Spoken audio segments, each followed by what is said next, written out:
don't go step by step in the gym. I'm a med school student. I have years of experience in the gym creating a insane killer aesthetic physique. And right now I'm coaching one of my friends. And I told him like you have to eat a lot more of you have to eat a lot of eggs because eggs are good for protein, eggs have cholesterol for your testosterone, etc. And he was like, yeah, I'll think about I'll just have some 2 or 3 eggs extra. And I'm like, no, just make your breakfast, have like 5 eggs and eat it. Have some blueberries with it, maybe some ground beef. I also told him to maybe take creatine, take some whey protein to just have these insane boosts for your protein, etc. to have the most optimal results. And he didn't really want it. It's like big changes. It's very simple to do, but it's a big change. And I was the same in the beginning. I didn't want to take any creatine. I have only taken creatine now for a few months. I didn't want to do this. I didn't want to do that. I didn't track my protein really. What is at the cause of this? First, a wrong belief system.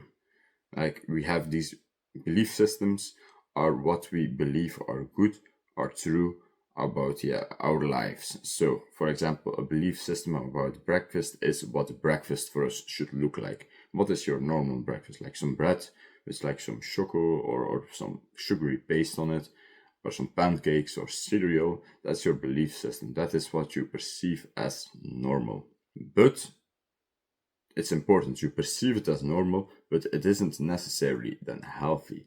Like what is even healthy about like this sugary breakfast of cereal and bread? Like you can't create a worse breakfast than that. It creates an insane sugar spike first thing in the day, which will lead to a sugar drop, which will have you crave more. So you will, after 2 hours, you will be hungry again. You will feel like fatigued, not concentrated. It creates insulin resistance on a longer time frame in your body, leading to diabetes. And again, you will have more cravings throughout the day of constantly needing sugar, an infinite loop of constantly wanting food. And you wonder why you can't lose weight or why you can't stop eating bad shit. Yet, this is what is perceived as normal. This is normal for most people. We have to acknowledge that change is needed, that we need to change this cycle, that we need to change our breakfast and we need to change our self-beliefs, and this will take some mental strength to do it. Because let me tell you a secret about human nature. This is just general but very in-depth knowledge like you can use for every aspect in your life. It is not physically hard to buy whey protein, to buy creatine, to put some scoops in water and drink it, to have like a pan with some eggs in it and have like fried some eggs for 5 to 10 minutes and eat. It's not physically hard to buy some extra supplements such as vitamin D, magnesium, zinc, etc., and to take them in the morning. It's not physically hard, but it is mental hard. Because first of all, you have to create a habit for it. And why is it mentally hard? Why is that? Why does everyone want to go step by step and I'll maybe do it in the future? It is because as humans we want to be in a comfortable state. Everything outside of our normal is some sort of uncomfortability for our unconscious brain. So even if it's more healthier, even if it's better to do something, it is uncomfortable, so we don't want it. Only when the negative side effects of the uncomfortability outweigh the uncomfortability of change, only then will we change. So that's difficult to say. Like for an example, I will take an extreme example to explain it. If you're really fat and you want to lose weight, going to the gym is a big change. It's very uncomfortable. So you want to keep yourself in this comfort zone actually.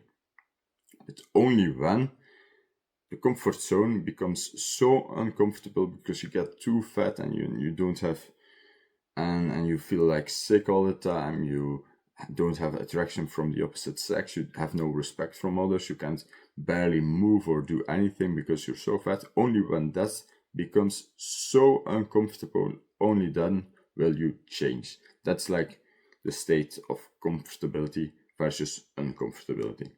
But now you know this, you can acknowledge that All of these things that are so hard, they're all just in your mind. They're all just an unconscious thing trying to keep you where you are. If you can acknowledge that, you can change way more easily. So, like, some conclusion wise, I wrote down it is human nature to stay where comfortable, even though changes are small and beneficial.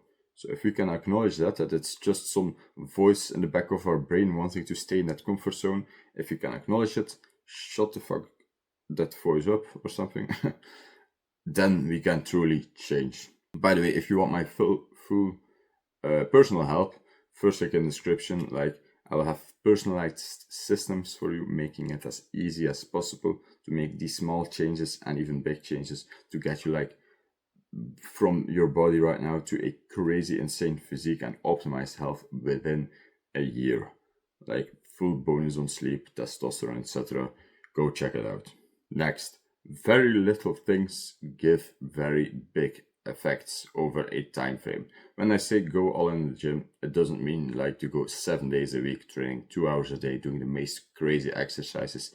When I say go all in, is focus your identity on, going to the gym. Like do all of these small things which will give you insane results, like taking the creatine, taking extra whey protein, sleeping, optimizing for testosterone. Like these are all like very small things which take some mental battle to form into habits.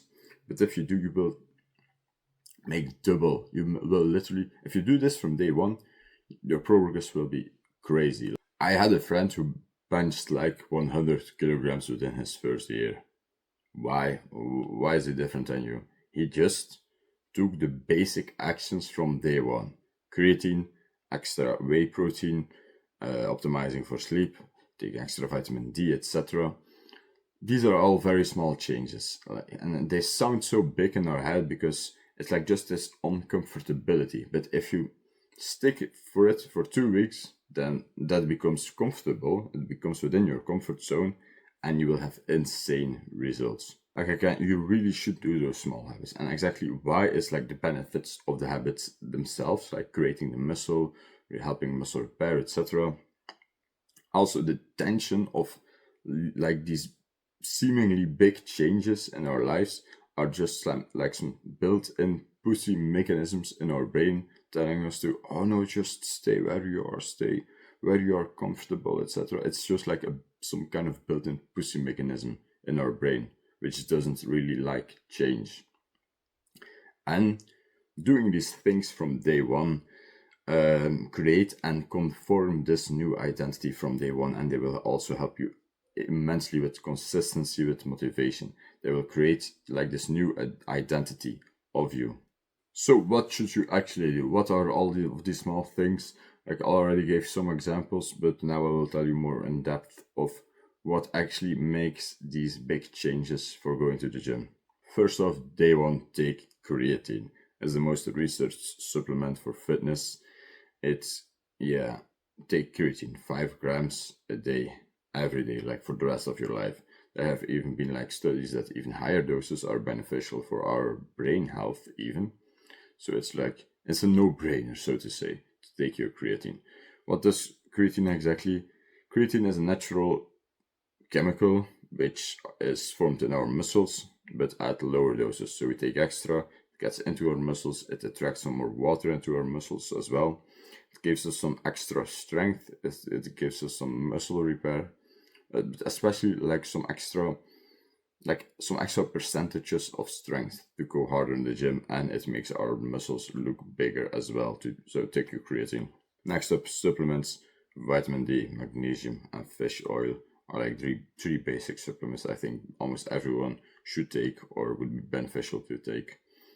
Vitamin D, 3,000 international units a day is what I take daily for over a year now. Also, whey protein is a very, very good source of just some extra protein as a supplement. Like, you should get most of your protein out of your diet, but life gets in the way. You want some extra protein, like just some scoops of whey protein shake, perfect. If you do that like this from the first actual weeks of going to the gym, like almost no beginner does this, but if you do it like from the beginning, again, I've said this like 5 times already, but you will get so much better. Like, people will be jealous at the progress you have, literally. Again, next 5 to 10 eggs a day. That's like, I ate like 8 eggs a day on average. Just high in protein, high in cholesterol, good for testosterone. So, and it's just healthy as it is. So you can't do wrong with extra eggs. And track your protein according to your goals. I think it's like 1.88 grams per kilogram of body weight is what you should take in protein if you want to grow, if you want to put on some more muscle. So track your protein, know what you eat, have some extra things. Have some extra protein if you're like below it or something. If you really track your protein every day, yeah, and within a year you will have like almost a kilogram more muscle mass, so to speak. So track your protein. If you do these things 100%, you will have more progress than 90% of other guys who just stay in their comfort zone. If you want my personal help to get more in-depth guide of how to train, how much to train, what to train, diet and nutrition, everything, my medical knowledge, my years of experience, first link in the description, go check it out. Besides that, leave a like, subscribe. That would mean the world to me. Have a good day. Go to the gym. Goodbye.